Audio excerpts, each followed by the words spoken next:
50% of women will have prolapse. My God, I didn't fucking know that. And 30% will have leakage. And the reality is those numbers are probably vastly underreported because they think that's normal. Yeah. I peed when I sneezed. That's just what happened. Yeah. It's something I even thought when I first struggled with my leakage. Well, I just had a kid. I guess that's it. But just because it's common doesn't make it normal.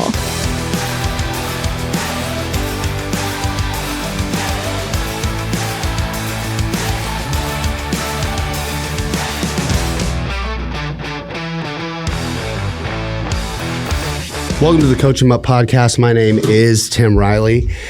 Before I introduce my guest, we have some house cleaning, some things to talk about.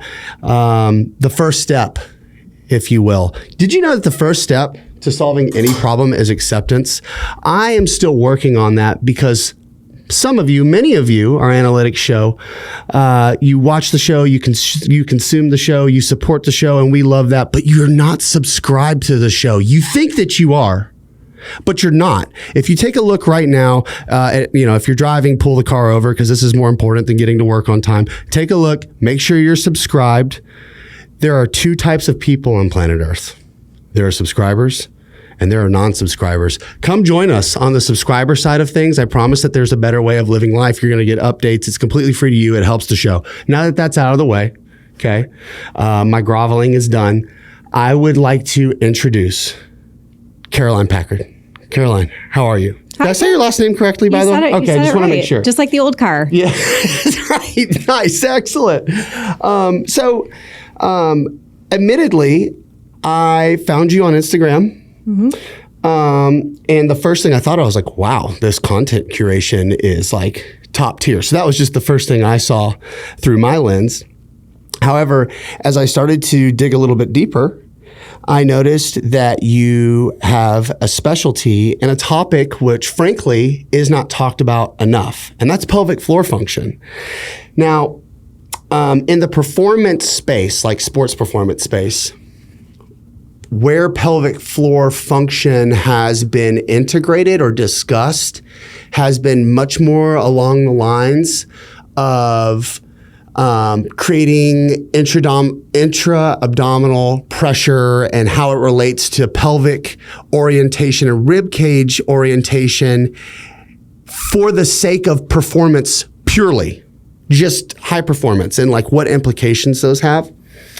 But me, someone who has worked with Gen Pop, ordinary people who just want to be fit and healthy for a long time, can I share an experience with you? Okay. I had a client and she always wore black leggings. And I called it the uniform. She wore the same uniform every time she worked out. And we would kind of joke about it. And then one day she mentioned that the reason why is because anytime she lifts heavy, and to quote her, she pisses her pants. Now, I thought she was fucking with me. Again, I'm like new, okay? I'm a new trainer. I don't even know if the word pelvis is in my vernacular at this point in time.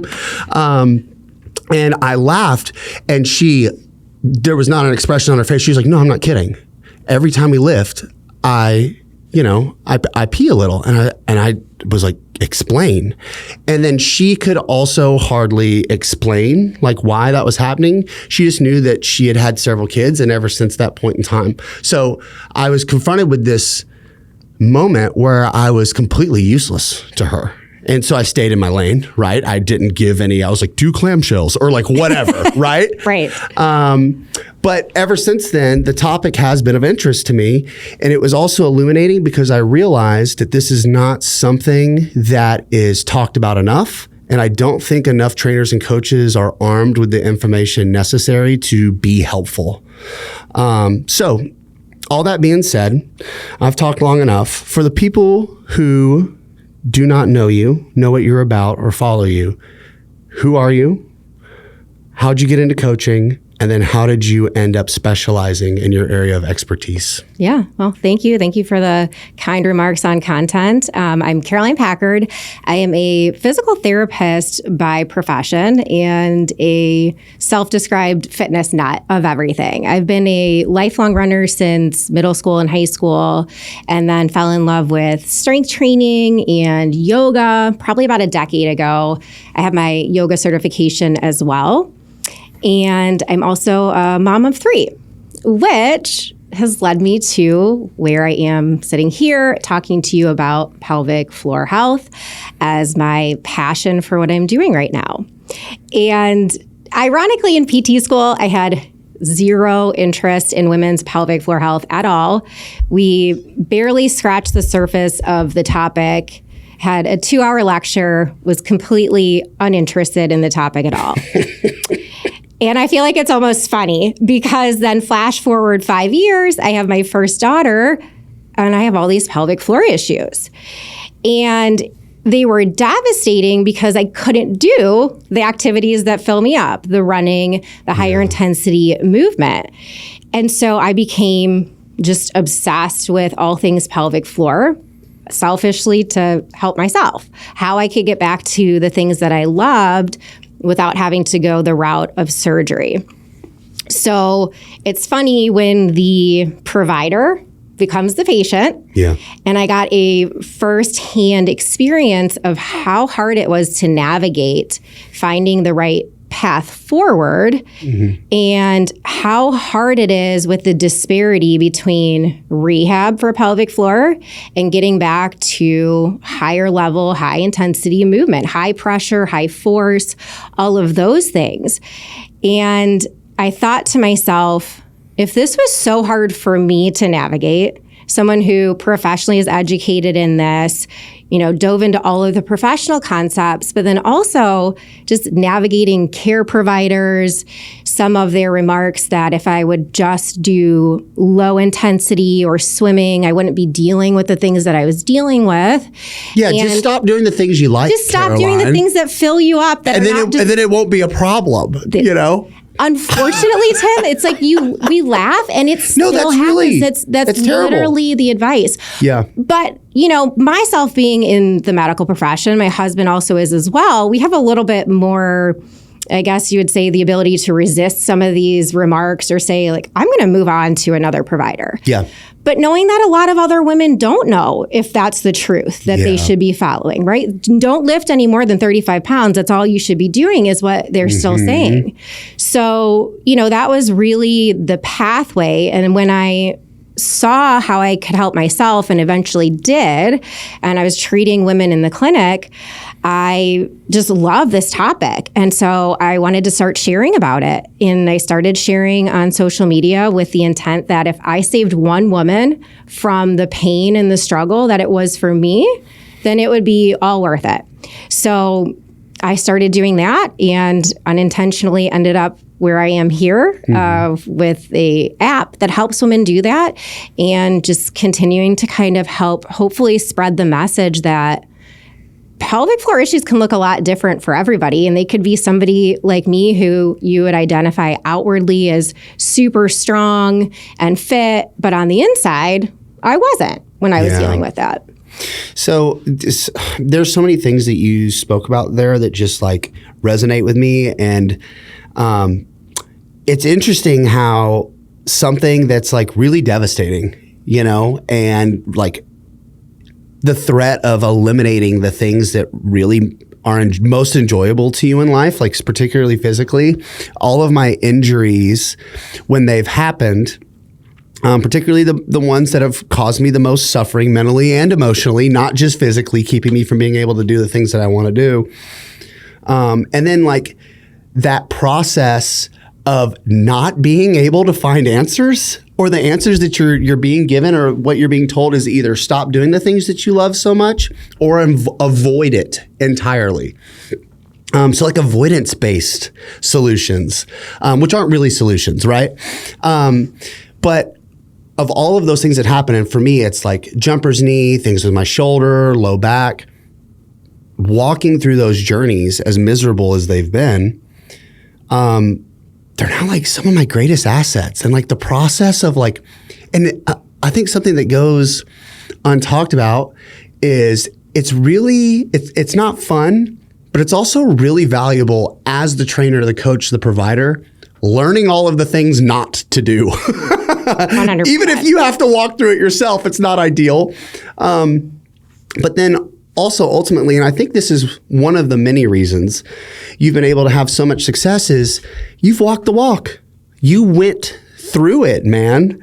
And that gives you, in my experience, like this unique perspective, being able to connect with people and have a certain level of empathy and understanding around what they're going through and the setbacks. And because I know certainly with most issues, there are going to be periods of time where it feels like one step forward, two steps back, right? Absolutely. It's never linear. Never. Damn it.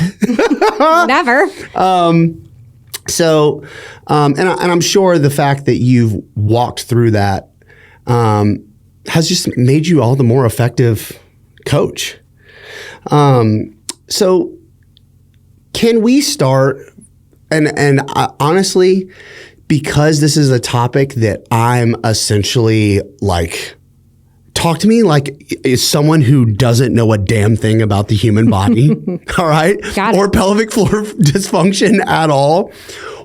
What is that? What commonly causes pelvic floor dysfunction? And what are the symptoms and manifestations of that? Yeah. Well, I think even we go back to what you had previously just said about being a trainer who's walked through it or learned the things not to do.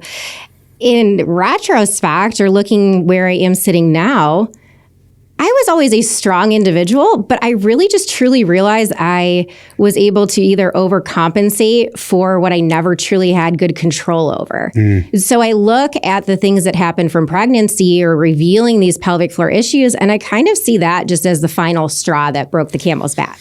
Like I was always strong, but I never knew how the pelvic floor function really worked. I never considered any of that. And I think you can get away with it. So it's not always that it's just somebody who's had children. There's lots of female athletes, especially either high impact or gymnasts, associated with these forces and thoughts of tension or always being tight and held in that actually create a lot of dysfunction for pelvic floor. So they can be very obvious symptoms, and those are things like leakage with laughing, coughing, sneezing, jumping.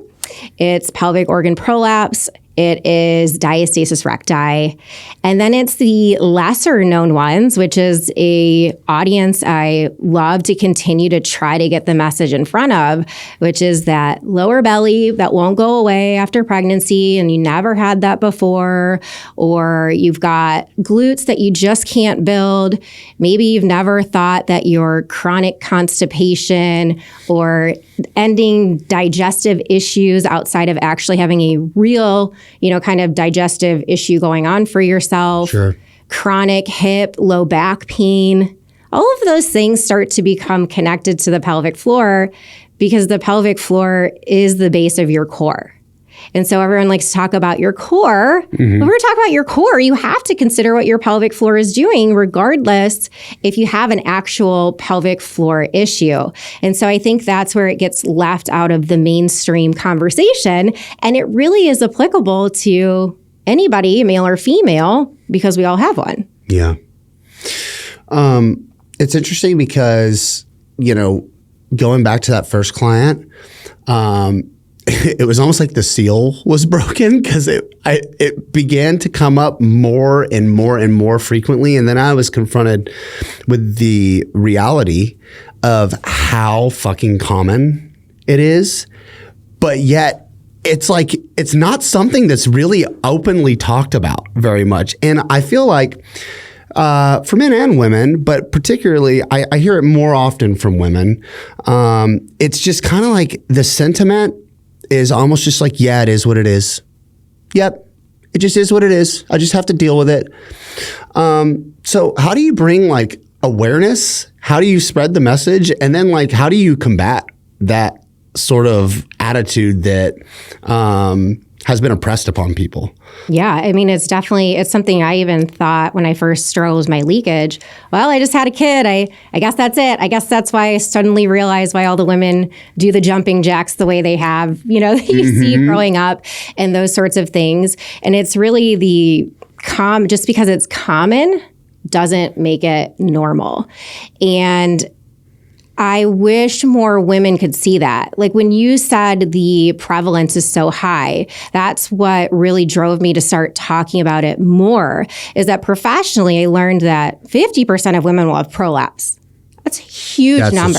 My God, I didn't fucking know that. And 30% will have leakage. And the reality is those numbers are probably vastly underreported because like you just said, they think that's normal. Yeah. I peed when I sneezed, that's just what happened. Yeah. And so when you start to think about the magnitude of that, it's like the magnitude of women struggling with it. You at least had a client who tried to work through it. Mm-hmm. I think about the women that I see who stop doing what they like. Oh, sure. Stop moving because of shame, fear of making things worse. And then the disservice that I really see and where we're pushing through my programming and app is if we start to stop moving now, how that makes it so much harder for the future of aging. Totally. I mean, we know that moving and strength is one of the best things that we have control over for metabolic and overall health. And when women are being told to not lift 35 pounds, that puts them at such a disadvantage for their aging future.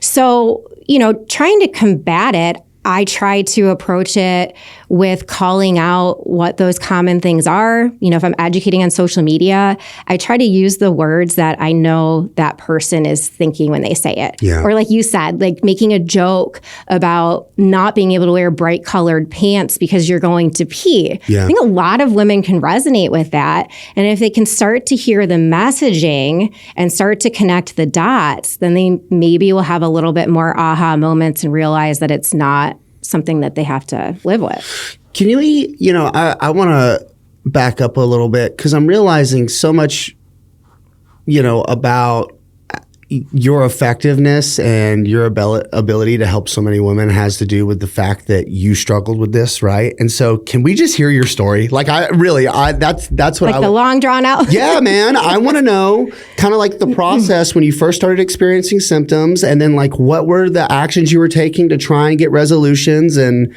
just start at the beginning. I'm interested to know. All right, let's do it. Well, I guess I would go even further back from when I actually had a pelvic floor injury, because this kind of connects the dots to what I was saying with female athletes struggling down the road, or why I feel like it was finally the straw that broke the camel's back. So I've always been super active. I ran track and cross country all through high school, and then kind of just did whatever during college. Even before that, I was a gymnast for many years. So that's kind of my previous history of movement.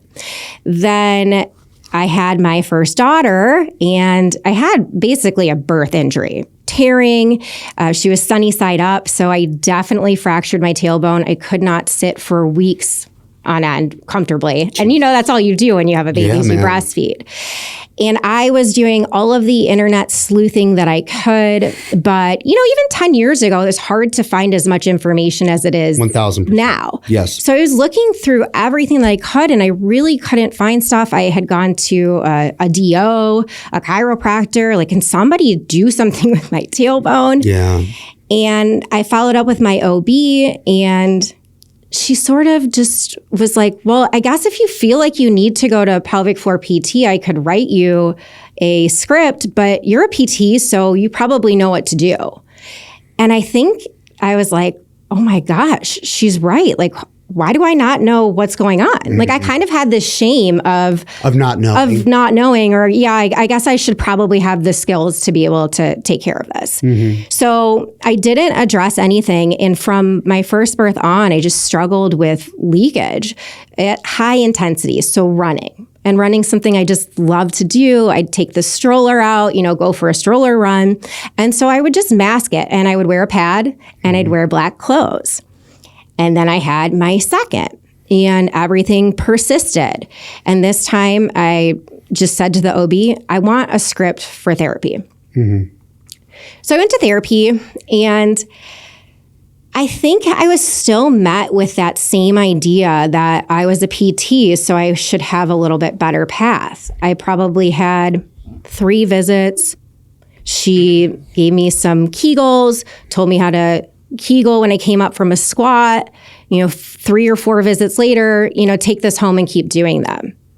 So I, like you were saying, like I am the person that I can reach because I lived it.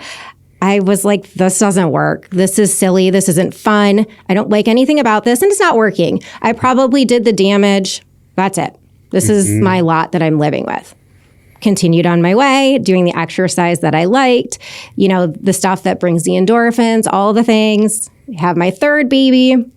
Like, I'm going to go to PT again. And so I ended up going to someone who's now my mentor, and she was great. And we worked through looking at what it looks like in the activities I like, at least. So we looked at running and yoga. But just the same, you don't get that much time in therapy. Yeah. And more so, you don't get time to go from basics to what does it actually look like to get back to running 5 miles? That's not a path that anyone has time for. So same story. I tried and I was like, it doesn't work. Again, I think I'm too far gone. 3 pregnancies. I didn't take care of it the first time. Such is life. Continue wearing pads. Until I experienced prolapse. And that was my oh shoot moment where I was faced with, I either probably do have to give up what I'm doing or I need to figure something out. And I had called my mentor and she was like, no, I don't remember seeing anything on your eval. And that was the remark that really, in my head, as I was in all of this professional understanding, that made me realize my constant pushing for the exercise that I thought I needed to fulfill was what finally pushed that over the edge. Yeah. The leakage, the prolapse, those are just symptoms of what you were referring to in the beginning of uncontrolled intra-abdominal pressure. And if that pressure has nowhere to go, it goes on that pelvic floor and it continues to weaken it. And so that was my moment where I really was faced with, I need to do something different. And the different looked like taking my rehab concepts, and instead of it being a 15-minute add-on or my pelvic floor exercises and then my fitness that I liked, I did my pelvic floor stuff in everything that I was doing. And that's really when I created my own transformation and my change and realized how not connecting the two is what allowed my issues to continue to perpetuate. Yeah. I think that's such a common thread in the PTs that I've had on the show is everyone almost, it feels like everyone I've had on the show has this common experience of being confronted with this reality that what you're taught or what most practitioners are educated on is the bare minimum, effectively. And so much of it isn't necessarily even about getting solutions, but it's relief from symptoms. And almost certainly someone like yourself who's incredibly active, incredibly fit, getting you from this building block essentially place to actually getting back to that place of running and lifting and, like you said, all the high endorphin stuff. There's this ocean, this gulf between this first step and then that final step. And it feels like through trial and error, you were able to kind of piece that together for yourself. Yeah. So good on you. Incredible, right? Also, what a fucking knife fight to get to that place, right? I mean, my gosh. Brutal. So you mentioned something, and I want to ask you point blank. Are Kegels effective at improving pelvic floor function? My real answer is I say no. There will be other providers who say they have some value. Yeah, they have some value, they'll say. I just really push back against that, and I say I don't think they have value. The pelvic floor doesn't function in isolation. the muscles only function as well as a bony position. And when we say that, that means the position of your pelvis, the position of your lower leg relative to your pelvis when you're working, and your rib cage. And so to me, because the diaphragm and the pelvic floor are teammates, to just talk about a squeeze and lift and lower really diminishes the effectiveness. And if that's the message or the things that people are told to do, like I was, I'm like, this is stupid. This doesn't work. Yeah. Because they really miss the bigger picture of how the pelvic floor functions.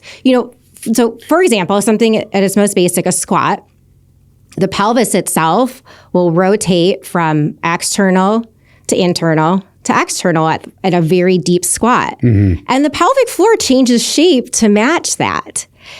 If we think that the pelvic floor only lifts and lowers, we're like totally missing the picture. Mm-hmm. Even in a single step, your pelvis is doing opposite motions, and that pelvic floor has to do opposite motions for the leg to swing forward and to move. And so, in my opinion, when people are given Kegels, it is not something that they see the connection ever. And then they really don't, again, connect their function to what it looks like for total body functional movement. And so it really creates a drop off. Additionally, most women have way too much pelvic floor tension. It's usually not weakness of their pelvic floor. That's always the assumption. I must need more strength. Right. They're usually either too tense from habits of clenching, sucking in, wearing too tight of clothes, of created too much abdominal work. Very often, a lot of female athletes, heavy lifters, have very strong abdomen that will overpower, and they don't know how to move pressure up. And so without that, Kegels can create more tension. So if a woman is given Kegels, her symptoms get worse. What's the rationale? Oh, this everything made it worse. It doesn't actually work. Why would I keep doing this? Yeah. A muscle needs to work through its full range of motion.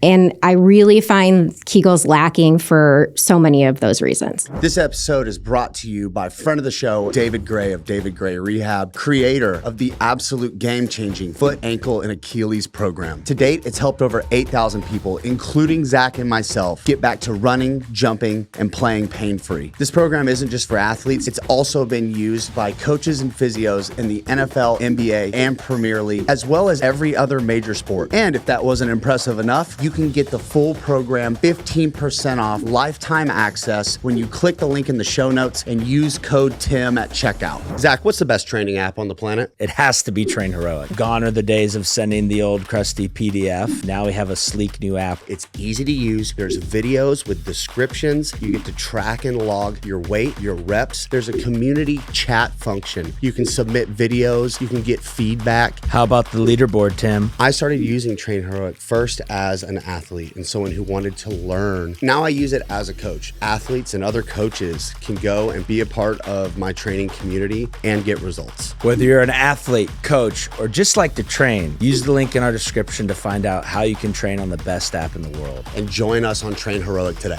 Can we talk a little bit about the difference between healthy pelvic floor function and, what that looks like anatomically? Like, what are between the rib cage, the pelvis, the diaphragm, the pelvic floor, like someone who is on that end of the spectrum where things are functioning appropriately, and what that looks like and feels like, and how that impacts you globally.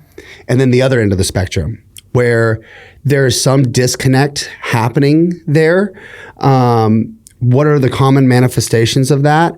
And then how do we get back to, or how do we get to this other side of the spectrum? Yeah.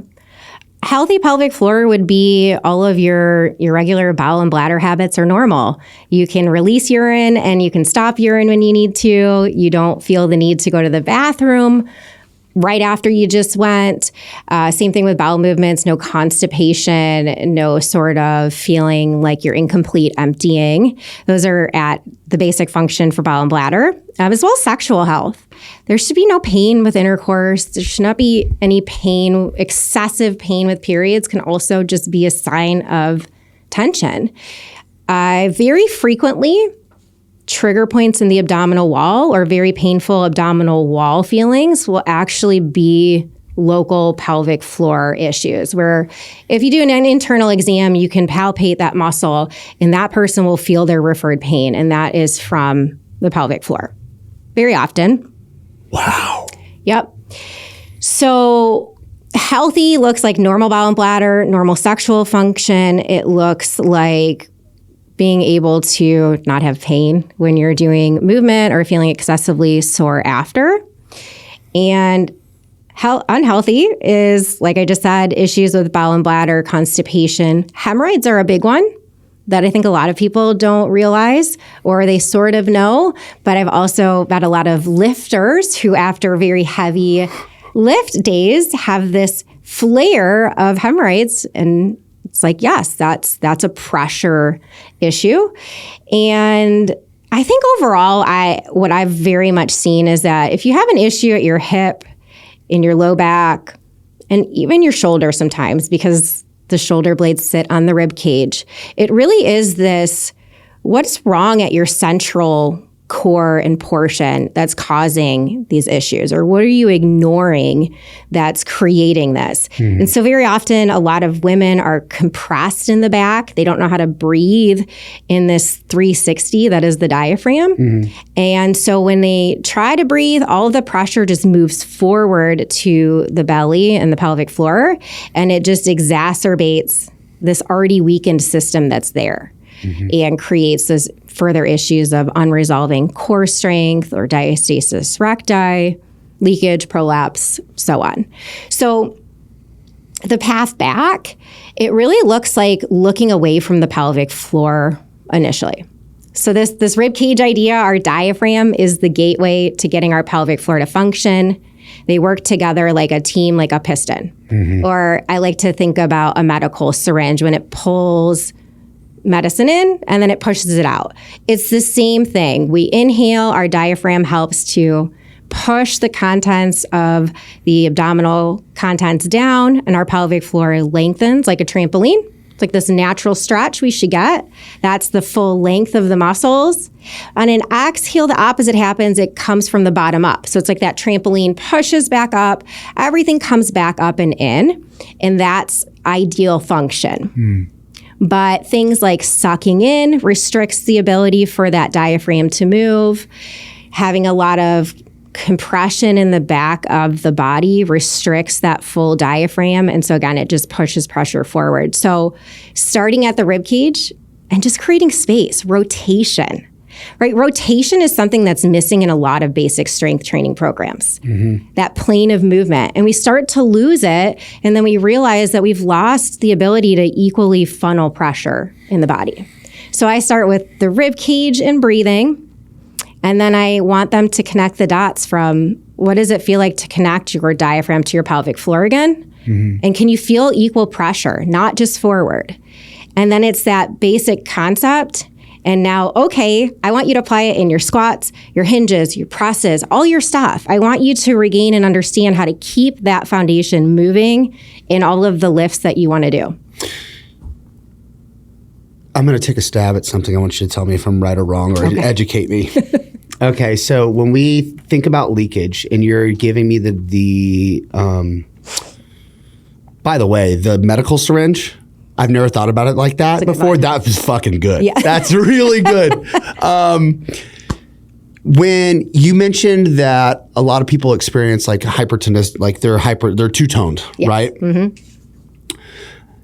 As we breathe in or as we compress, if we're hypertoned and we're already tight, then pelvic floor can't drop, but it's still creating pressure, squeezes on bladder, leakage. Yes. Did I nail it? Yes, nailed it. Fucking go. Yeah, essentially yes, exactly. If you've lost that and you have too much tension in your pelvic floor, and even if you breathe, it's not going to create this length, then really we just went with the two things. We just pushed all that pressure forward. And especially if it's only to the belly, immediate leakage.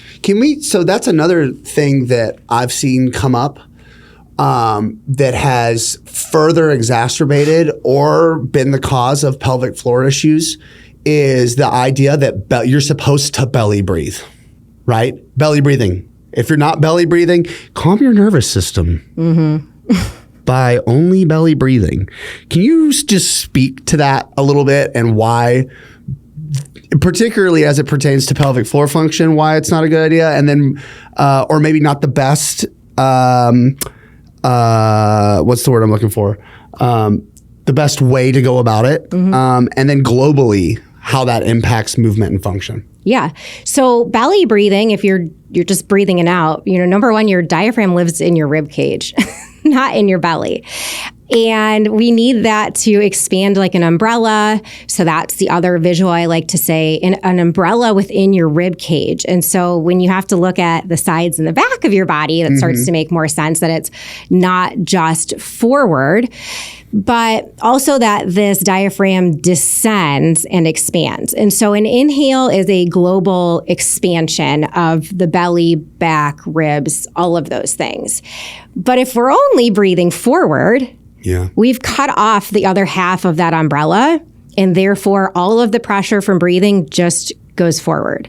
So when people do belly breathing and they still don't see improvements, it's because there's so much pressure forward. Now, the other problem with belly breathing is that when we talk about what a strong core is, a lot of people may have heard of the core canister. Yeah. Do you imagine it like a soda pop can where the top is the top of your rib cage, the bottom is your pelvic floor. We've got our abs in the front, and we've got some muscles in the back. And if all of those teammates are operating optimally, when we inhale and our pressure increases in our body, the abs can help push that pressure back in, and we've got this nice controlled system. But if you would insert diastasis recti or prolapse, which maybe is some anterior pelvic floor, either laxity or weakness, the front of our can's got an issue. And if it's not coordinating great, it's not going to be able to manage these changes in pressure. Furthermore, if we only push them forward, then we're using our weakest teammates and we're not creating this dispersion of everything.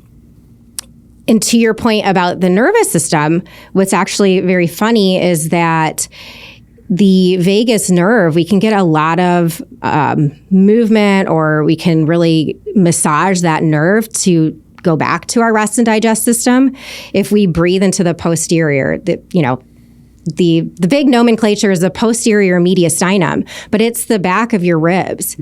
So I always tell women, when you go to the doctor and you have to breathe into your back, just think about how minimally you do that in most of your life. Yeah. And that's what we're really talking about is how do you start to learn to move that back? And if you really want to impact your nervous system, that's what we need to start doing. Whereas belly breathing only gets one part of the body. Yeah, my first experiences with, because most people don't think about breathing. Nope. Why would we? Fuck would you think about? Why would you? And years ago, there was this PRI really erupted into the performance scene, right? And like with most things in the fitness world or performance world, like something new shows up and it's everything. And it's the only thing that matters. And if you're not, getting a full exhale into a balloon, you're the village idiot. And, but I will say, being able to, spend some time in that space, really my biggest takeaways, and where it's benefited me now throughout the rest of my career is not necessarily like every little detail, but like overarching themes and principles about how the diaphragm, pelvic floor work together and how important general rib cage expansion is 360. And I remember And if I try hard enough, even still, if I lay on the ground and I get a real good reach and I just focus on expanding my rib cages out to the side, I can still catch a cramp. But I remember the first time, I think I breathed into. I was like, this might be the first time I've breathed into my mid back since 2005. It had to have been, because I got such a cramp just from breathing and accessing a space that I clearly hadn't had access to in a long time. So for any of you listening and watching, if you're saying to yourself, "What the fuck are they talking about?" Lay flat on your back, okay? Get a nice good reach going. Try and get some space in between your scaps. And I want you to just gently breathe in through your nose, get a big inhale, and try and get your rib cage as wide and as expanded as you can. And then when you blow your air out, get all your ribs down, and then repeat that process. Give me 5 more breaths. Then come back, You're a natural. I didn't even know we were going to go into the PRI and the balloon breathing. Come on. I try and keep all of it in my back pocket, and then I wait till about halfway through the podcast to let you know. Start dropping. Yeah, listen, I know just enough to be dangerous. Yeah. Yeah, I don't know. I'm nowhere near or qualified or educated enough to be working in the capacity that you are. So I will say, I'll interject. So I think that's such a good point, and I'm glad you said it, though, because there can be a lot of nuance and detail, and you can get lost in all of it. What I think about for most women and what I try to do with my programs is if they get a little bit better understanding of breathing, we get consistent with the muscle groups that need worked, we consistently set up our lifts better than we have been, and we get some better grounding into the floor. So it's awareness of where your foot is in space. We just have better body awareness. How much better everybody could do. Yeah. So getting out of the nitty gritty, like the nitty gritty helps. Yeah. But sometimes it's just breathe a little bit better, have some better body awareness, get some strength that's globally helping you, and you'll be surprised at the improvements that you see. It's really, I will, to your point, so there's 2 things. One, it's almost like that's like part of the coach's journey to like, you got to roll up your sleeves and get into just all of the mess, and the nuance, and it feels like you're fucking trying to drink water from a fucking hose, like from a fire hose, and it's like, how do I suss out like what's helpful and what's not? But ultimately, being able to digest that information and then give people precisely what they need and nothing else in a way that's really easy to understand, which, by the way, I've been so impressed with the entire time we've been in here. You've dropped like 3 analogies. I'm like, those are fire. I've never heard those before. Fucking elite, dude. But ultimately, like, those are the things that move the needle. And then I find with people too, particularly when we're dealing with like dysfunction or pain, when they get what they are lacking, sometimes even in the small, not even done well, it can be pretty profound how much it moves the needle for them. And I also find too, for me, it's like, that's pretty good feedback that I'm barking up the right tree. What's been your experience with that? Yeah. Is it the same? Yeah, absolutely. That's what I was saying. And, it can be easy, and it can be easy for women to feel like if they didn't execute it exactly well, like they're not improving. And it's a little bit of, don't overthink it. One thing at a time. Yeah. Just slowly add one thing. And when your body masters it and you don't have to think so hard about it and it becomes a little bit more natural, then we add the next layer of complexity, and it all starts to slowly build. I mean, you've been obviously in the fitness industry for a while. You know that that's how skills change and grow over time. Is nobody walks into something elite and figures it out the first day. You have to learn the hard way. You learn through your mistakes. You learn through not. That's been one of my most toxic traits, by the way. Yeah, mistakes? No, no. One of my most toxic traits is, not anymore. Life's humbled me enough times now, but for the majority of my life is assuming that I should be good at something the first time I do it, and then getting pissed off that I'm not. Yeah. Well, what a dick. How arrogant. It creates the drive. I mean, I don't have a problem with that mentality because that's what keeps you going. I expect myself to be good at stuff. That's okay. Yeah. As long as then in the middle, you're like, I actually do. I actually fucking suck. Yeah. Hell yeah, dude. Darn it. Everyone is so individual, and how people respond to certain things aren't necessarily how other people will. But if you were going to give me like some principles or some archetypes or steps going from like just general, hey, this pelvic floor is not showing up to the party the way that we need it to. What are gonna be like what is your step? Do you have a step-by-step process of like, here's step one, we need to focus on XYZ. Step two is gonna be this. And if you do have that process, would you mind sharing it? I'm going to give away the secret sauce. I'm just kidding. I always give it away because I want everybody to get better. So yeah, I do have a secret sauce or my path. And so one thing that I think makes me different from some people who put programs out there is that because I'm coming from a clinician's perspective of pelvic rehab, I will not talk to you about your bowel and bladder habits. Yeah. And I don't care if you're here about your core being weak. Like we said in the beginning, your pelvic floor has a role in your core. And so while you may not present with outwardly obvious pelvic floor issues, we need to talk about that. So as you said, if that pelvic floor doesn't yield or lengthen with a breath, it just sandwiches pressure to the belly. And if that's that female, I need her to know that you need to learn how to lengthen that pelvic floor. So your habits of hovering over a toilet, pushing out your pee, pushing to strain to have a bowel movement, those things create pelvic floor tension. You're confusing the heck out of those muscles that they don't know that they're supposed to relax. And for bowel and bladder habits, the pelvic floor actually just needs to relax. It needs to relax and get out of the way to allow those body functions to happen. So when we push and squeeze or we hover, we put the pelvic floor, we tell the pelvic floor to be active. And then we create pressure systems that push down and weaken that system. So when I think about these things and I think about women who don't see success sometimes with the exercise, it's the question of, well, have you changed any of these things? Because the things you do all day, every day, have you ever thought about what happens outside of the gym? Like we talk about abs. That is such a smoking gun. Abs are made in the kitchen. Yeah. What about your bowel and bladder habits? Yeah. Have you literally ever stopped? Because how many young kids are trained to go to the bathroom when you're told, when you don't have urine in your bladder, when you feel the slightest amount of urine and you respond. And these are a lot of triggers for things that happen with leakage, not just pressure control, but learned habits. We've taught the bladder to hold less. We've confused the bladder and pelvic floor function.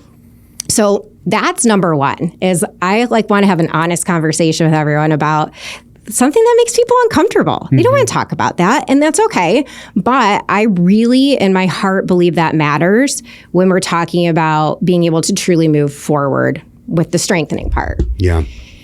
And then from that, after that, it's let's get your rib cage moving. Let's put you in positions that helps to expand and move the rib cage. Feel that change.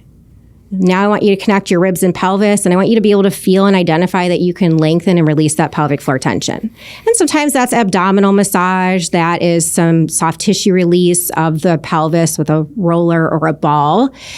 And once you've restored that ability for the pelvic floor to fully lengthen and lift with breath, sometimes women see a profound improvement in symptoms alone. Yeah. Because essentially that pelvic floor is just finally going to function. Yeah, it's doing its job. It's supposed to. Yeah, we've just interfered.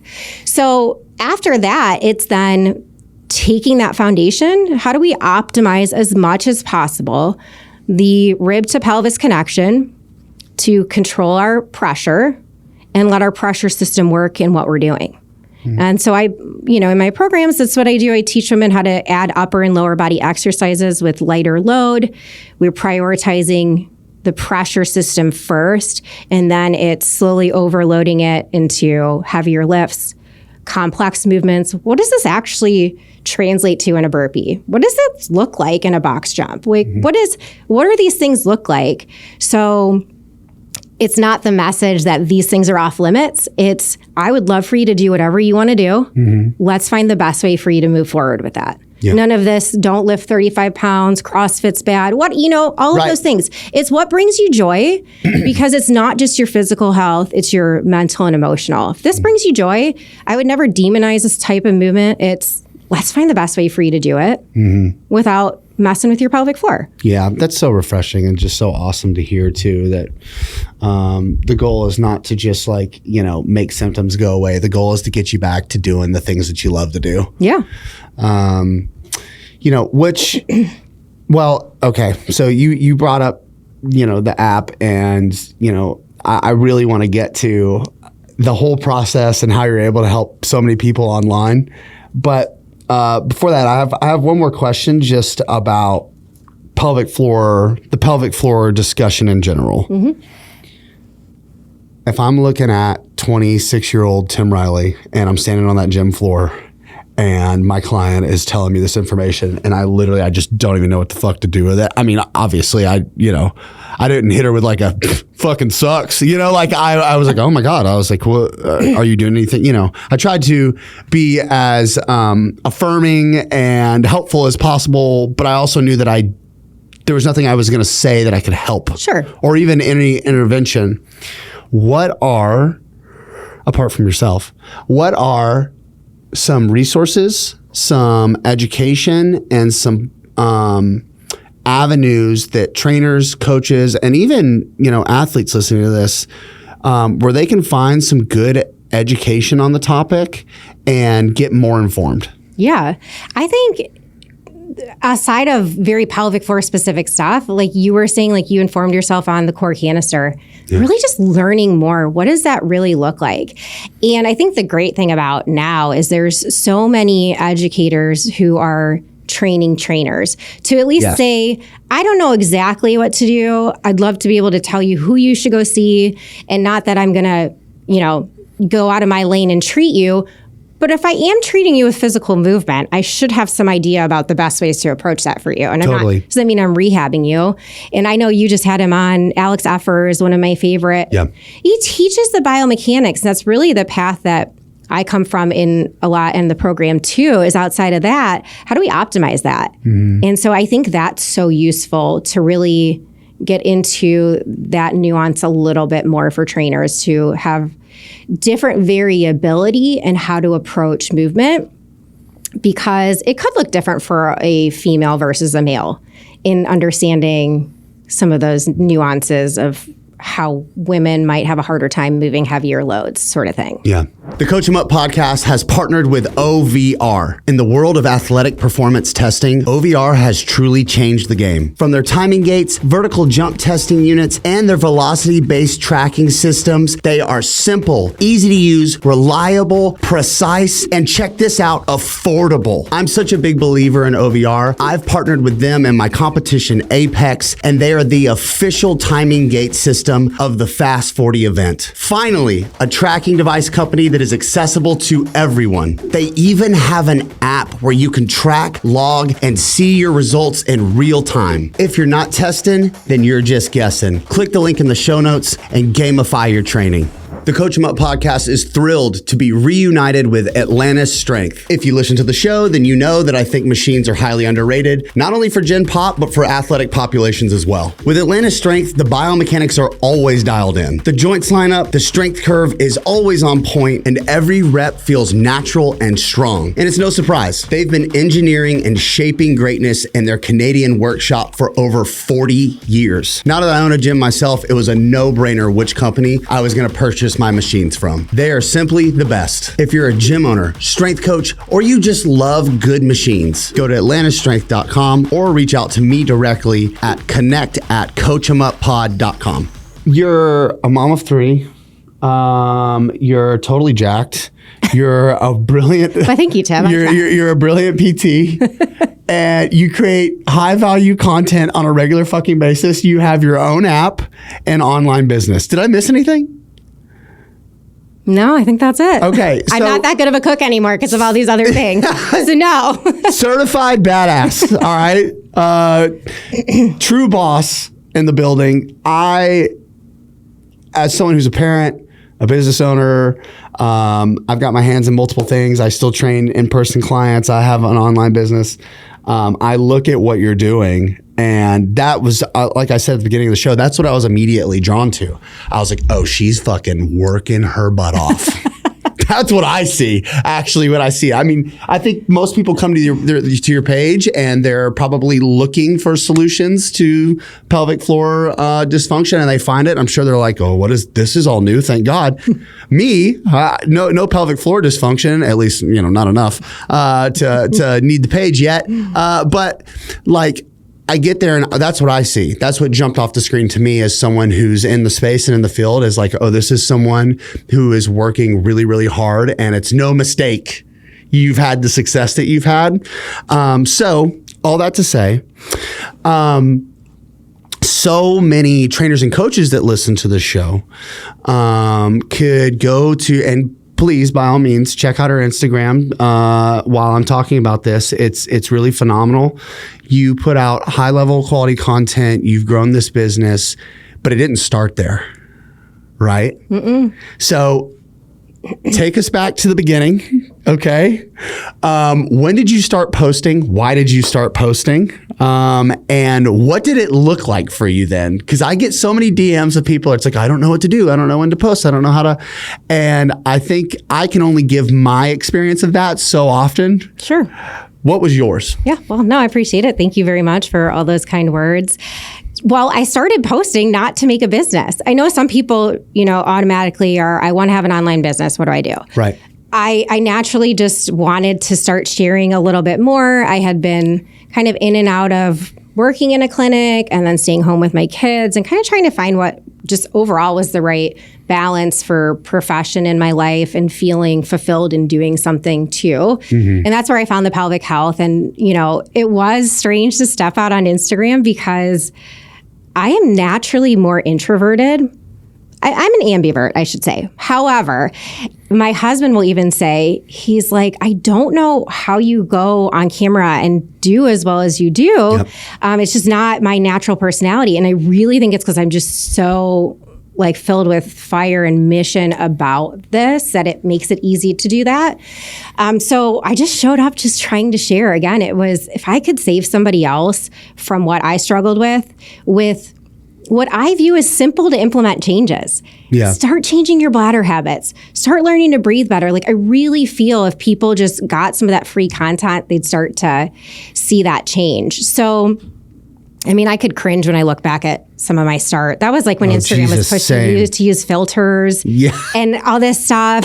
It just was awful. And then I remember, and I cannot dance for the life of me. And I'm just super awkward with stuff like that. So the pushing of the trends and stuff. Yeah. I probably only did one or two. And I just finally was like, this is not for me. I need to either just show up exactly as I am and talk about what I want to talk about. Mm-hmm. And that's it. So I think leaning into that and just be who you are always and lead with value that you would want anybody to know. And I think people start to find you and I think you start to find your voice. But I've definitely learned some things along the way. I've learned to think about who I used to be, which is the woman that I want to reach. This is the woman I want her to know.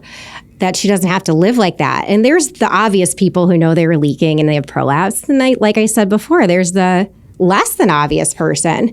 And so you've got to speak their language. Yeah. I used to show up and I'd say stress urinary incontinence and you'd use all your clinical words if you're coming from, depending on what path you're coming from. They don't know what that means. Yeah. You need to say do you pee your pants? Yes. I hate the word belly pooch and mom pooch, but it just stands in my algorithmic stuff and all of my stats would say. Well, but other people see it and they know what the fuck you're talking about. Exactly. Unfortunately, that's the point. Yep. that is, you got to at least talk the talk. What are they in their head? What are they struggling with that you really want to help them with? Yeah. And so, learning how to talk to who you are looking for and then overall just, consistently showing up. Don't get caught up in likes, follows, all the things. Yeah. Right? Because that would mess with your head. And I think we're all human. It happens at times. Right. But I saw a really great way to position it in opposition of, you only got 200 likes. What if 200 people filled a building that you were in? Yeah. That would actually be a pretty cool thing. It would. Instead of looking at it like that's not good enough. So I think always just keeping the right perspective on it. And if you're showing up for the right reason, I think people eventually find you. They see the difference, between the influencers, the people who, maybe don't know as much, but still are pretty popular. Mm-hmm. And I think that people find you. So yeah, just consistently showing up on Instagram. I kept doing that. And what year did you start? Probably, I feel like everybody started in COVID. Right. It is common.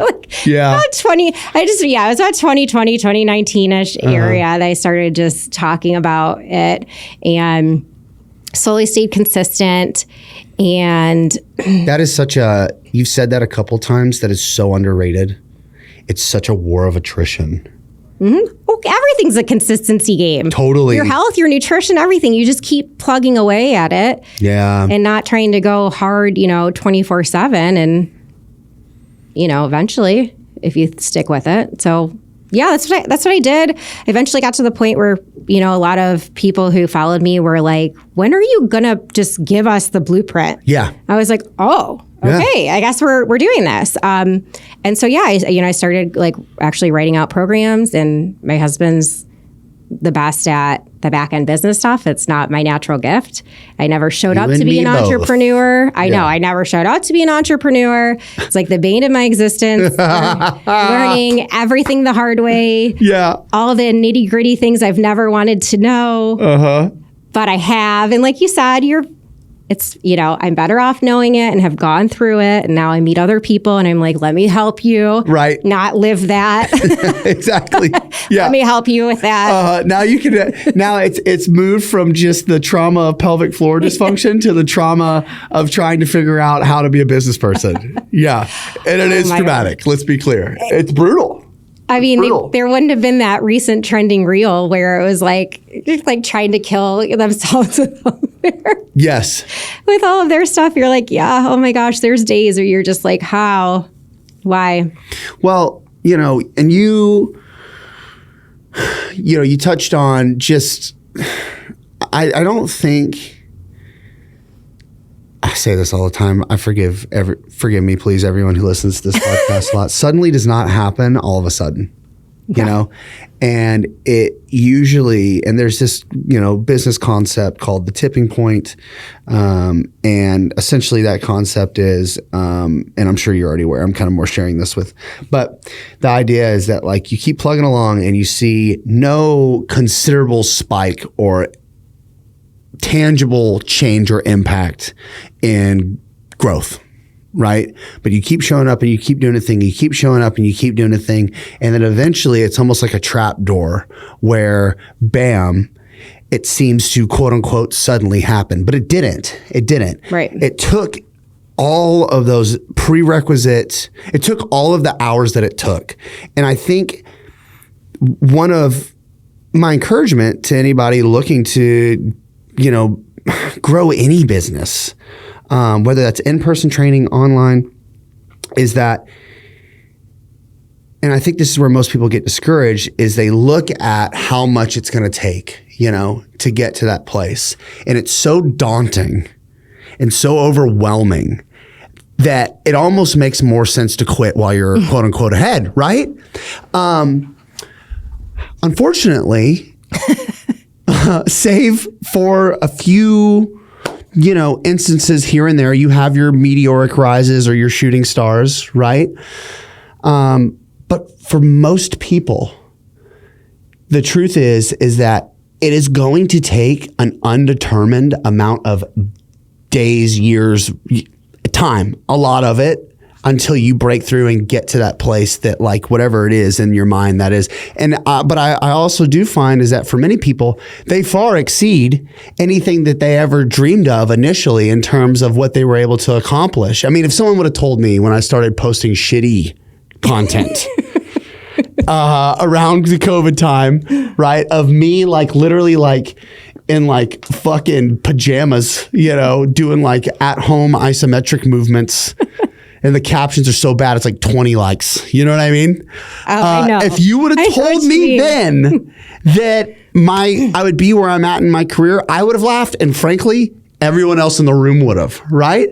But then here we are, dude.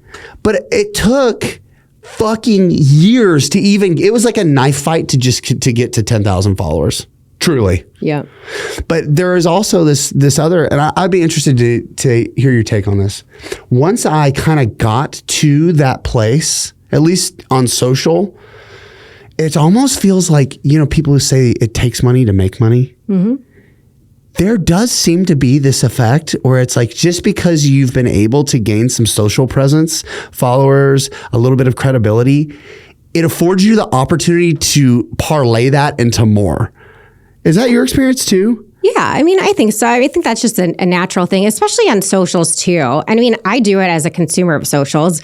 If somebody who I really like and listen to their podcast or follow their content, who's a expert in something else, brings somebody on, I trust that person that they've vetted them or they've done the research. And so, right, it takes one part of the equation out for me. Like, I can't be the expert in everything. So I do think that. And I think that's what's cool about social media, and also really bad because numbers can skew opinions. It can be really good for people who have the credibility. And it can also be, I mean, it's like widespread influencers who don't know what they're doing and that, still have a large audience. And, so then it just leaves it up to the consumer to really make that decision. But yeah, no, I agree. I mean, I think you steamroll too, because you just start to realize what didn't work, what did work.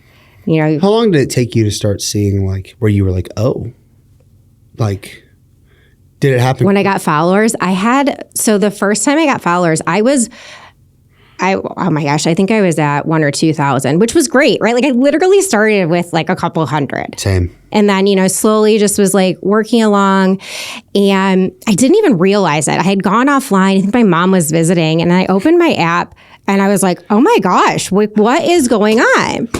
Well, I had made a video. People had legitimately polled the audience that I had at the time about what they wanted to know, and they wanted to know different ways to deal with pelvic pain.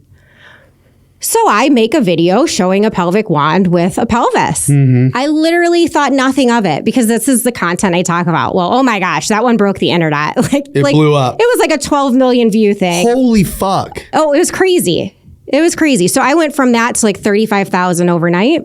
Not overnight, but like it was yes. Which honestly, for people growing out there, viral is not. It's not what you think. It's not. It's not great. When it hits the For You page, it's a toxic fucking place, and it's not your target audience. It's not good. And and that's where this is like the idea of guarding yourself against comments and likes that humans are never meant to endure. I mean, all parts of the internet come out and see. It's also objectively worse for women in the comments. Oh, I mean, yeah. By a long shot. I mean, you don't look. It is. Listen, I've seen it. I don't give a fuck what anybody listening or watching the show, your opinions on it. I'm fucking telling you right now. I see Kelly's comment sections and I see mine. I see the difference. Oh my goodness. Jesus Christ in heaven. Yeah. Yeah. Oh, so going viral is not good because you all of a sudden get this huge jump, but what you actually don't get is an engaged audience who actually likes you. Yep. And so anybody who's slowly but consistently growing, that's way better than this huge spike of people who actually don't care, randomly saw you, gave you a follow, like not going to stick around for what you're doing.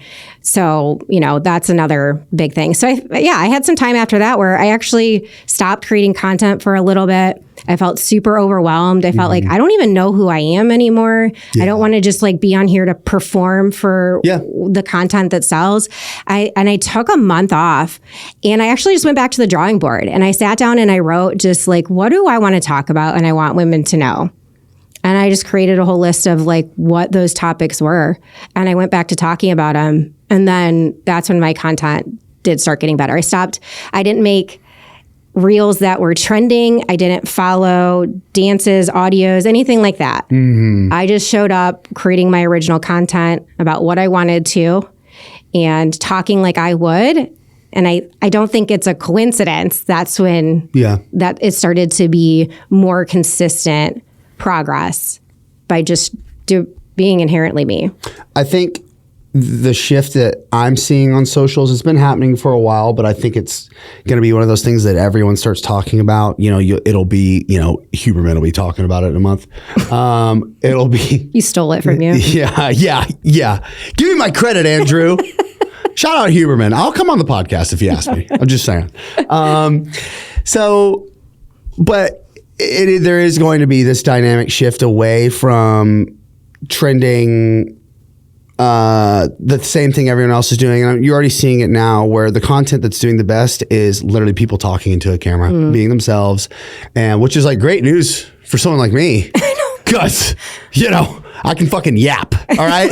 And I've got a personality, By the way, shout out being the friend zoned and being unattractive middle school and even into her early high school and being forced to develop a personality. Big shout out life for that. Really appreciate that. It's helped me so much in life. Anyway, do you have any personal experience with that? Because I was like ginger, pale, skinny, serious hardware in my mouth. I'm talking rubber bands, the palate expander, top and bottoms. Oh my gosh. Yeah, my mom has the photo frame where your senior picture's in the middle and then it goes from kindergarten all the way around. Oh, wow. You ever seen one of those? Yes. Oh my word. It's like the picture wheel of awkwardness, like all the way until like junior year of high school. Yeah. Where you got braces, I've got bangs, I've got overplucked eyebrows. Like I have 3 older brothers who would tease me. And brutal. It's, So social media is nothing. No, just kidding. But yes, no, I've definitely lived my awkward. I actually feel like, though, thankfully, I feel like, some people peak in grade school. Yeah. And then I actually peaked later in my life. Let's fucking go. Shout out to peaking later in life. My awkward part. Yeah, hell yeah. Yeah. Peaking later is greater than. Another thing I want to get into is like, so everyone that I've talked to who's built an app, the first thing they say is don't do it. Which is funny because, also many of those people that I've spoken to have had a lot of, financial success in building an app. However, the amount of financial commitment and the process of building an app and curating it and maintaining it and keeping it up to date is a full-time fucking job. So you have your app. Tell me a little bit about, you mentioned that people started asking for programs. I'm assuming you started with PDFs. Is that fair? Where did you start there? I think I had a couple of workshops first where it was just kind of a 1 or 2 hour clinic, kind of covering a couple of different topics that built on one another, and then built the program and filmed that all out. And then we launched 1.5 years ago. So then opened that up. Wow. It's only been 1.5 years. I know, it's been a whirlwind. Oh my God. Well, okay. So I want to know everything. This is just about me now. And this is me just selfish. This is not for the listener or viewer. Tell me about the process of building out the app and what that was like. And then what's the journey been like since you launched it? Yeah, so I wrote and created all my programs, and then I told you my husband is the big business-minded, big thinker, thankfully, which is good because I'm a naturally risk-averse kind of person. And he's like, no, you're gonna film this in a studio with a videographer, and I'm like, well, with what money? Right. And he was like, I will invest in you for this, and you can pay me back, but I'm going to invest in you. I believe in you. And I think there's shout out husbands. I mean, shout out good husbands. Well, it kind of actually made it worse because I was like, oh my gosh, what if this doesn't go well? This up? I'm like, he believes in me now. I don't know if I believe in me. I was like, hey, nothing to motivate you though? Like having, that sense of like, I owe it to these people in my life I care about to show up and fucking kill this, right? Yeah. Well, and I think that's... And fear and anxiety, of course. Well, but that's the entrepreneur thing, right? It's like, do it scared. Yeah. Like, if you're not doing something that scares you, you're not going to create growth. True. So we rented out this, it was more like an industrial bay. And we got a designer to help create this little set, and we just full on filmed for a couple of months, like this whole program. And they're full length follow along videos because which is a lot of time. Fuck. It's a lot of time. That is a lot of work. But so these aren't 5-second clips of like, make sure that you're, moving through a full repeating range of the motion. same. Yeah. No. And Whoa. we really wanted to be committed to that quality because I've worked with women one-on-one in the clinic. Like a lot of what I'm bringing is what I've learned from working with people, which I feel lacks in the online space. So important. People who just want to show up and just sell something is, Yeah. have you ever worked with a human in person and known that they're halfway through their exercise and they're completely doing what you didn't tell them to, Yep. and you need to remind them again, and they're like, "Oh, thank you, I forgot." Yep. And like that is what I experienced. So that's what I wanted to bring is I'm going to keep reminding you Yep. because I know exactly all the wrong things you're going to do. Yep. Because that's what people do, or Yeah. they get tired and they compensate and they fatigue. So yeah, they're full guided videos where I just wanted to like keep the cues going, keep reminding them of all of the things. And we filmed all of it. And then it's so funny. This is also the other, right? The entrepreneur, like the thing in your head is I was so excited to be done. I was like, I can't wait to get this thing out. Right. And then we're, probably a month or so from being able to be done and launch it. And I said to Rachel, who works with me and was my assistant and kind of does everything with me, I was like, oh my gosh, what if this doesn't work? Yeah. I went from like being so excited and confident. And she was like, Caroline, there's no reason it won't. Like, this is what you did. This is what you do with patients. Yeah. But you just let that little voice of like, oh my gosh, creep up. And it did work and it does work. And the success stories come in and you're like, Yeah, it was all worth it. it was all worth it. Is Is reading. it, can I ask, are they one-time programs? Is it a subscription? What's the model? It is a subscription. The like landmark program is 18 weeks long. Yeah. Where I really take them from basics to say like, hey, you want to go back to heavy lifting? Because this is an actual timeline it's going to take you. Yeah. Right. That's like what rehab was lacking for me is, Totally. I mean, this is a reasonable timeline for progress and progressive load. Shout out to you for actually giving a reasonable timeline and not making a 6-week program because that's what's most appealing to people. How did you struggle? That had to have been a struggle. Oh, it was. Actually, this is a funny story. So when we first filmed our first videos, my first phase is pretty slow. Like it is what it is, but it's breathing and it's mobility. And it is what I will like live and die by is the foundation that will make or break your success to go forward. And so my husband saw the first couple of videos and he's like, oh my gosh, Caroline, nobody's going to do this. Yeah. And then he will say If you're fucking suffering enough, you'll do it. well, and he's like, and then what it ended up being is people would be like, I started crying. I realized how many years of like just pain and all this stuff. And I wasn't breathing and like all this success. And he's like, I was wrong. And I said to him and I said to everybody, I will never. Shout out a husband who can admit when he's wrong. He's so good. But I have always said this to him and it is hard. I will not cave to what you think you need. I'm here to show you what you actually need. Yeah. What I needed somebody to tell me, the old me, was to slow down for a little bit and get it right the first time for a better long-term push and future. And it is hard because there's 6-week promises of 2 dumbbells and life transformations out there. Right. And I'm like, well, you need a little bit more than 2 dumbbells. Hey, sis. I need you to show up. Come join me with my Pilates strength hybrid program and get your waist snatched before Christmas. Yeah, and they're the ones creating pelvic floor issues with their Right. snatching. Yeah. But it is a hard battle to convince people that maybe what they're doing isn't working for them and they need to slow down or pause, and that's a hard. But I'm like, people will see it. Like, you just keep pushing ahead. They'll see it at some point. I don't blame women who are like that. That was me. I got pushed to the point where I had to make that choice. Right. I would love to catch them before they get to that. I mean, look, listen, as someone who has to put his hand on the stove many times before, Right. I learned that like it is in fact still fucking hot. Yeah. That is the story of my life. It has been an acquired taste being able to, have the self-control and discipline and the patience to be able to say, you know what, I can see where this is going. Let me get ahead of it. I hurt my calf. Caroline, I partially tore my gastroc. You want to know why? I had mono, okay? Then I had a stomach virus, guys. this is TMI, but I literally shit nonstop for 3 days. Just So bad. liquid diarrhea, 3 days in a row. On the tail end of mono, the very first day I felt better, I was like, I'm going to sprint. Yes, I know. I would never in a million years let a client do that. I did this I know. fucking a month ago, you know? And now I'm just getting back to the point where I can like start to run, you know?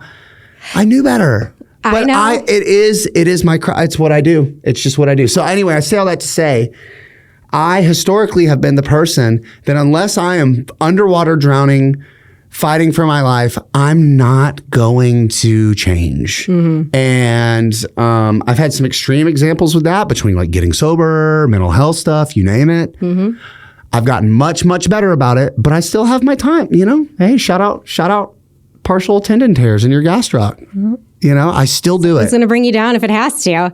You know what? And that I always say this sometimes too, is like your body's not failing you, especially to women with pelvic floor issues, because that can be the I'm broken and that. I'm like, your body's actually speaking to you. It is like begging you. It's telling you do something different. Yeah. I'm actually not broken, but what we're doing isn't working. Yeah. Help me to function better. You know, and I think that's a helpful change in perspective. It's a wonderful reframe. Is to kind of think, no, your body's performing wonderfully. It is telling you something's not going right, and why, and what can we do better, instead of I'm just broken, I'm done, nothing's working. Is like to switch that, like, well, what should I be doing? How can I address this? The Coach 'em Up podcast has partnered with Eleiko. Let's go.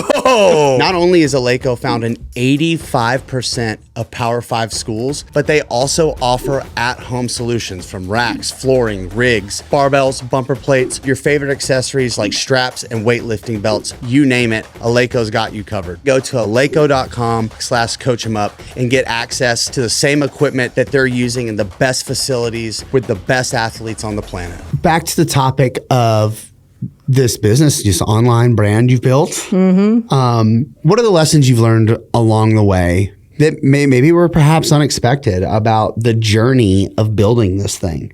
Oh boy, Tim, where do we start? What have I learned along the way? Well, I've learned to get better at learning from your mistakes. Yeah.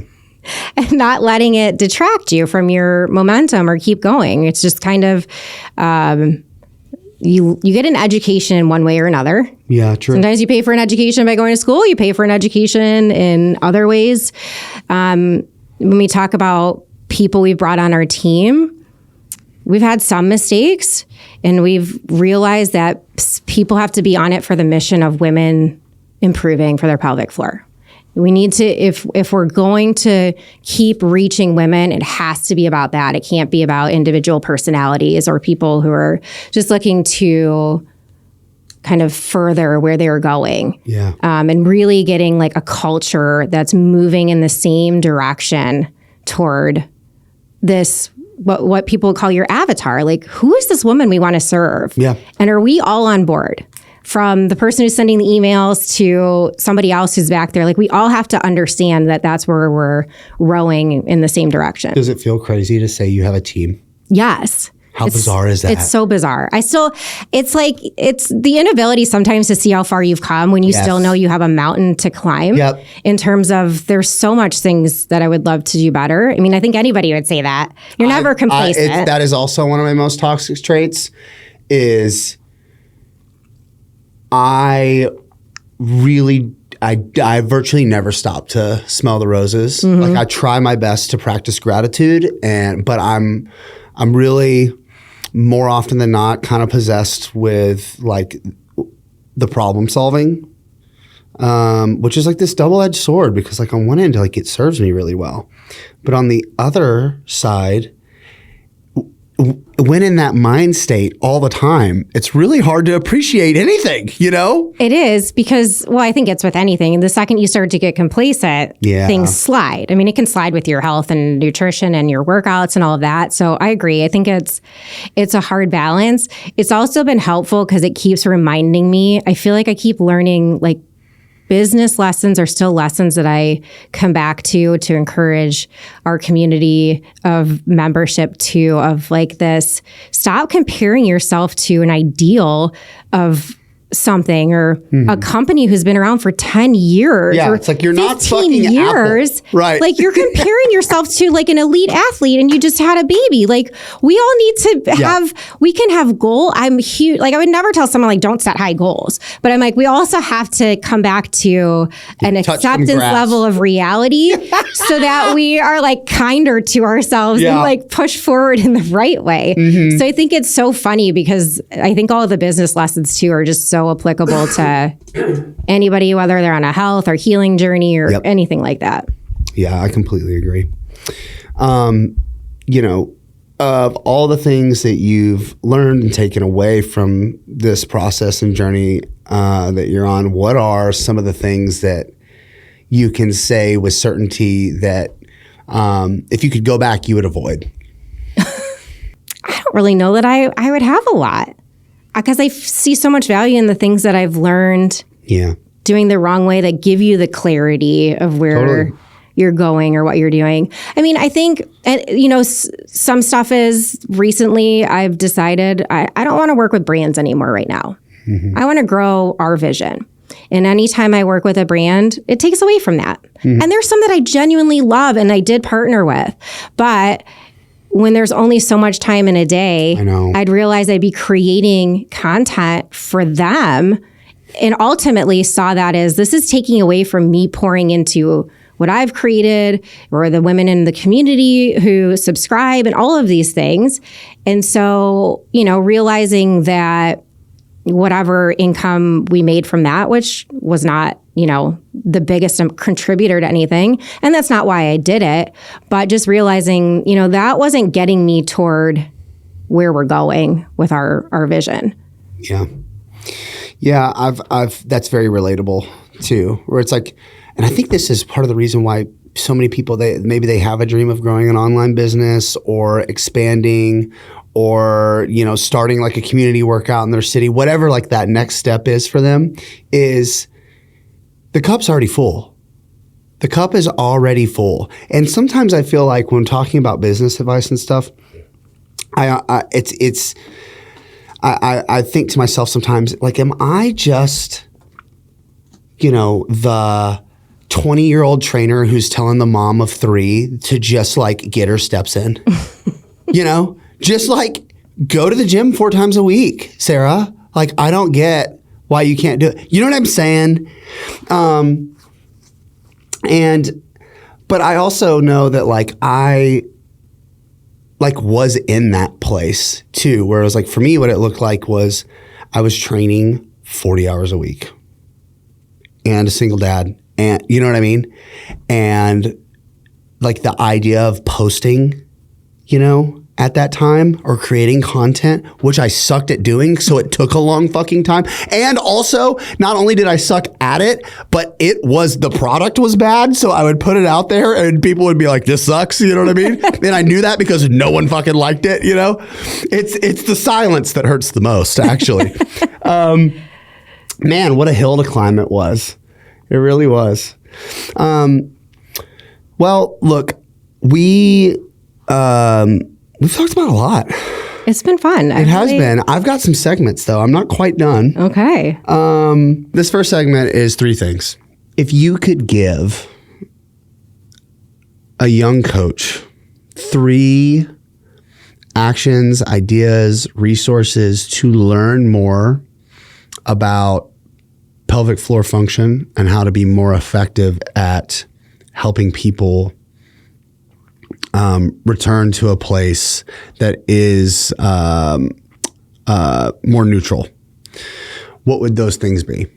Like resources, places for them. Resources, ideas, concepts. What are going to be like your big 3 for pushing people in the right direction? Yeah.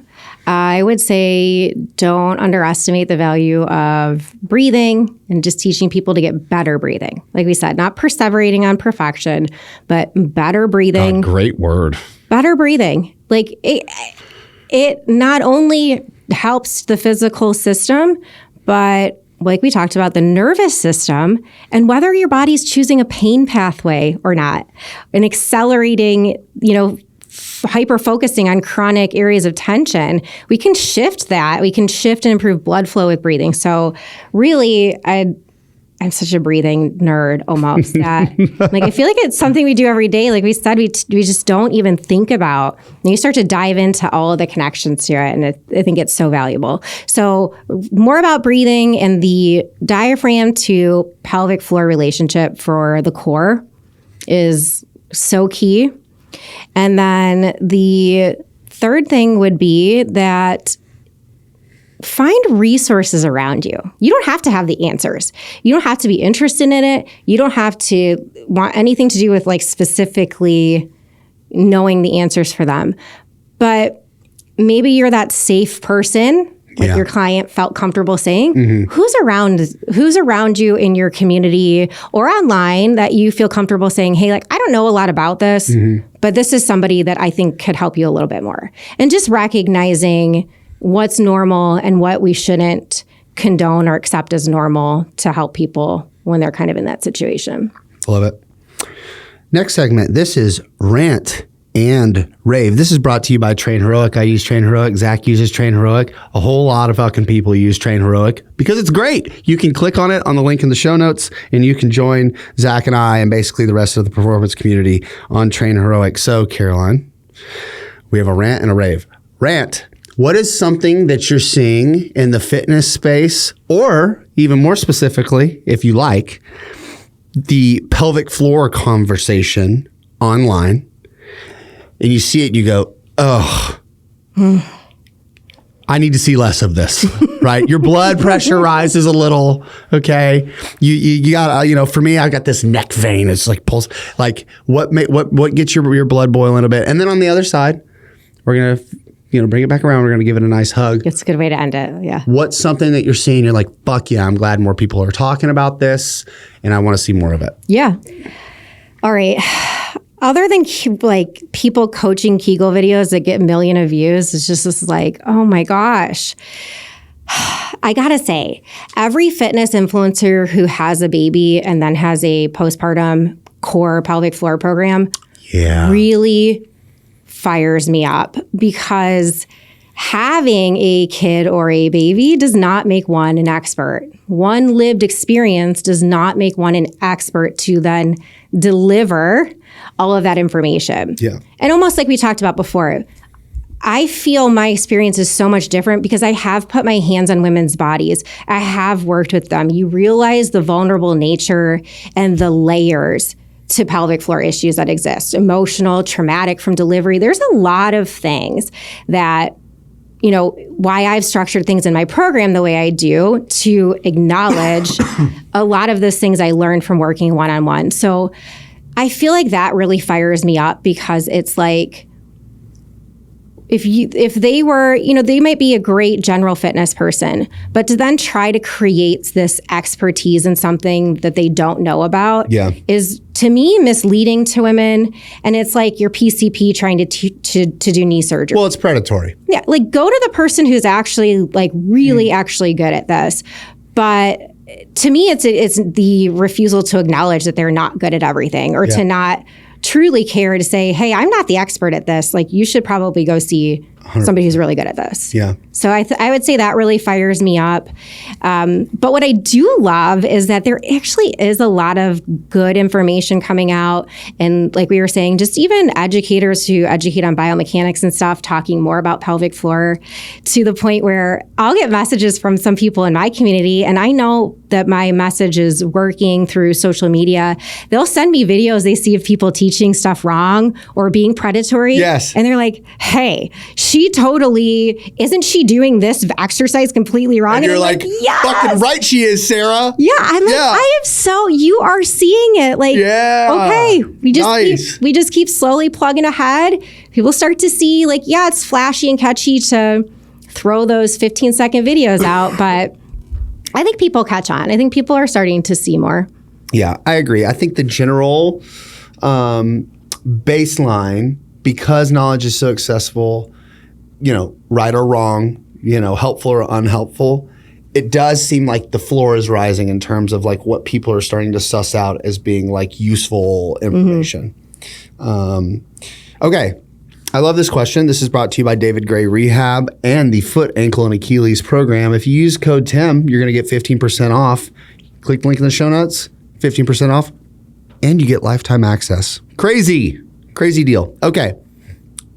Caroline, if you weren't a coach, PT, online entrepreneur, what would you be and why? Oh, my word. Oh, number one, I love David Gray. So let me throw that out for that promotion. What would I be? Oh, my word. I don't even know. For the longest time, I used to get kids calling me who were thinking of going to PT school, and I was like, I don't really think you should go. I felt like I was in such a place where I was like unenamored with the whole thing for all the time going to school and all of those things. And I definitely feel different about it now that I was able to kind of parlay it into something I really love and believe in. Yeah. But what would I be? I might have been like a PA or something. I could see that. I don't know. I've never actually thought about that. Or a stay-at-home mom completely. But I wasn't really good at that either. I'm not patient enough.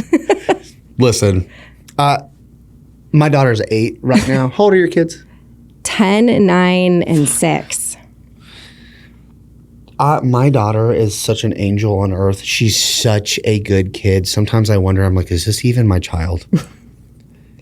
Although, there's something about that age range where they're so fucking annoying sometimes. Just full stop. Just they can't even help 6, it. 7. Yes. Oh my God. Non-stop, right? Non-stop. And bless her heart, she's a yapper and she's just fucking talking. And then she's like singing and whistling at we're like in an Uber and she's like singing out loud. I'm like, Adeline, babe, shut the fuck up. I mean, I don't say that obviously, but I'm like, oh my God. And then it's like, now I'm like, okay, the last thing on earth I want is my daughter to feel like I'm annoyed with her all the time. You don't ever want, that's not a good, I've been in relationships, I've been in working dynamics where I'm like, this person doesn't like me. Like I'm obviously annoying to them. And that is a shitty feeling, right? But fuck, it's so hard when they're actually really fucking annoying. And you got 3 boys? I got 2 girls and a little boy. Okay. No. I have 2 girls and a little boy. So yes. Okay. But no. I think I like this age. They're really funny. Hilarious. But this is the reason I didn't work in a pediatric environment. Like if I asked you to do something, I wanted you to do it. Yep. Yes. Not have to mind Jedi response. I don't work well like that. Yeah, I'm with you. Little girls are the best. Yes, they're super fun. Okay. Overrated versus underrated. What are some ideas? What is an idea, philosophy, concept that is overrated in pelvic floor rehabilitation? And then what is an idea that is, philosophy, method that is underrated? I mean, I guess I would just have to go with what's the most popular and too well known that it gets overrated, which is Kegels for, an approach for pelvic floor health. Underrated, I'm going to go with my approach, this total body.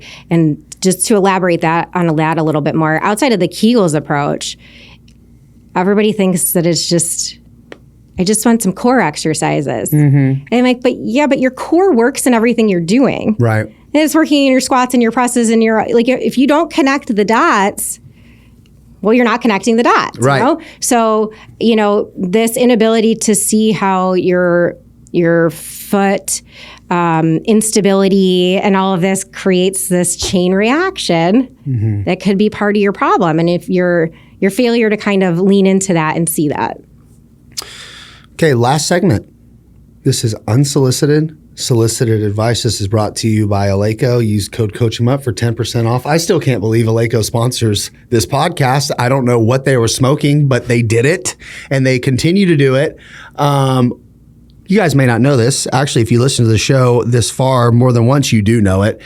We are the only company on planet Earth that has a discount code for Eleiko. Doesn't exist anywhere else. So, kind of a big deal. 10% off, use the link, get you a new home gym. All right, so unsolicited, solicited advice. These are the hardest questions, Tim, at the end. I know. I know. So this one actually, this can be quite existential. So I'm just going to prepare you. All right. So when you leave here, you're going to hop in the Uber. You were able to move your flight up, right? Yep. You're going to take the drive to the airport. You're going to get through TSA. You're going to get to your seat, and someone's going to sit down next to you. You're going to get halfway through the flight, okay? And you're the whole flight, you've been thinking about home. You can't wait to get back, all the things waiting for you, all the stuff you got to do.